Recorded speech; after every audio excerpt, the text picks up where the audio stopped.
ታዋቂው ቲክቶከር ከአሜሪካ ተባረረ።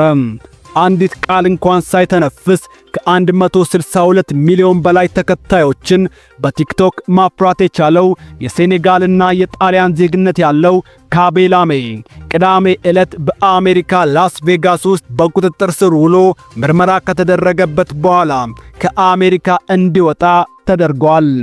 ካቤ በሕግ አካላት አሜሪካን ለቆ እንዲወጣ ከመደረጉ በፊት በራሱ ፍቃድ እንዲሰናበት እድሉ የተሰጠው ሲሆን ወደ ካናዳ የሚወስደውን በረራ ወደሚይዝበት አውሮፕላን ማረፊያ ድረስም ሽኝት ተደርጎለታል። ታዲያ የካቤ ከአሜሪካ መባረር ጉዳይ በዚህ የሚያበቃ አይደለም። ምን መሰላችሁ?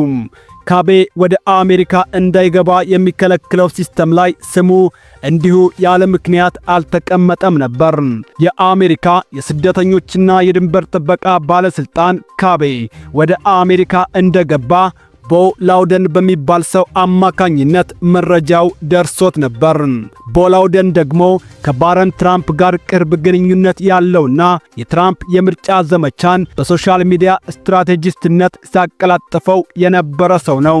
ታዲያ ነገርየውን ይበልጥ ያወሳሰበው ቦ ላውደን ካቤ ላሜ ከአሜሪካ እንዲባረር ነገሮችን ማመቻቸቱ ብቻ ሳይሆን ካቤን እንዲባረር ያቀረባቸው ምክንያቶች ነበሩ።